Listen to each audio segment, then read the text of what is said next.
Senator Ben Sasse is a key member of the Senate Judiciary Committee, looking at this issue regarding protecting the special counsel and confirming judicial nominees. He's also been keeping a close watch on White House trade policies. Senator Sasse joins us now for more on our top two stories tonight. Senator, great to have you with us. Good to be with you, Shannon. Thanks. Okay, so let's start, because tomorrow you've got a hearing on a nominee that's generating some controversy. In the meantime, your GOP colleague, Senator Jeff Flake, says not voting on any judicial nominees until there's a vote on this measure that would protect the special counsel. And tonight, the Senate Majority Leader, Mitch McConnell, says it's, in search of a problem that doesn't exist. The president's not going to let him go. Where do you stand on that?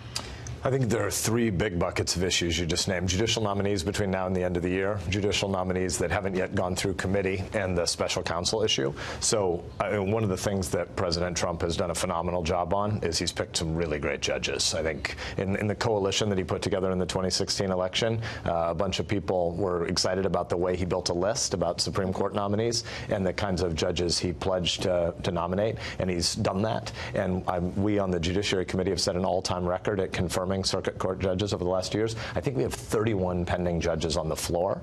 So I think Senator Flake's threat/bargain doesn't touch those 31. And so we have a lot of votes pent up that we need to have happen over November, December. Then there are a bunch of judges that we're still trying to get through the Judiciary Committee. Chairman Grassley, our outgoing chairman, who's going to head over to Finance, would still like to move a lot, and a number of us would like to move a lot. And then there's the special counsel protection bill. I think that Bob Mueller's work is important and needs to be protected, but I don't think there's going to be a vote on that piece of legislation between now and the end of the year. There's just a lot on the calendar. You think there should be? It's not going to get through the House.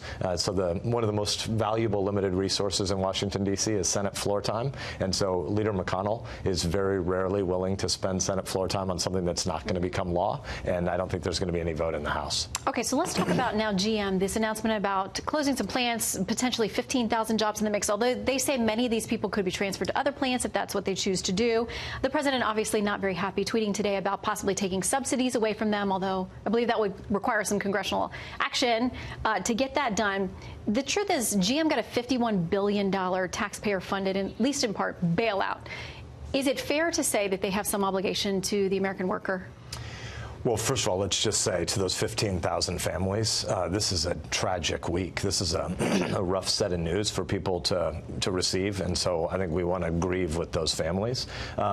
In addition, the long-term competitiveness of the auto industry is driven by, can you build higher quality, lower cost products than a lot of our competitors? And there are a whole bunch of inputs to that equation. And the number one thing that's happening in the automotive industry is more and more technology is automating processes. And over time, you're probably going to build cars with fewer labor inputs. And so there's a long-term trend here in the automotive industry that we're going to have to think about the future of work and future of labor stuff. In addition, the steel tariffs aren't helping. I've talked to auto industry insiders and executives over the course of the last 2 or 3 days, and clearly the steel tariffs have big negative consequences if you're trying to work in a car What about company. The president's assertion that it's about the Fed, their interest rates going up and other policies that he says are hurting his ability to try to do things to help American workers?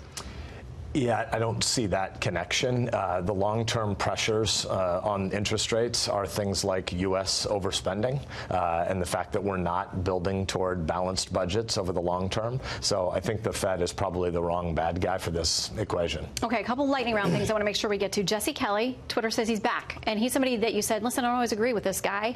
I think he despises me, so I think it's more than just maybe it's both ways. Yeah. But you say the answer to offensive speech potentially is not less speech, it's more. Yeah, so a couple distinctions are really important. One, Twitter is a private company. They're not the government. And so the First Amendment is a prohibition on government restriction of speech or religious liberty or association. And yet, the First Amendment is the beating heart of American life and American society. And when you encounter people that you don't agree with, usually the right answer is to talk to them longer and try to persuade them and listen to your neighbor and engage different kinds of arguments. And so right now, when we hear speech, when Americans are encountering speech they don't like on a college campus or on social media, they're acting like the first instinct is to shut people down or shut them down or deplatform them. That's a bad trend in American life. We need to embrace more vigorous debate. That's the American way to handle disputes. Yeah, and when it involves the government, the Supreme Court is almost always unanimously on the side of free speech and the First Amendment. I want to ask you, though, about some poll results. These are informal. They're on the internet. It has to do with millennials, people 38 and under. here,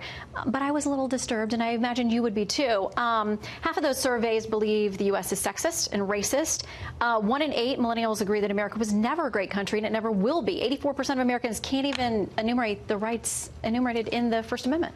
We're doing a bad job at teaching civics, and it's hard, in Ben Franklin's words, for a republic to be maintained if we don't pass along to the next generation an understanding of who we are and what we believe.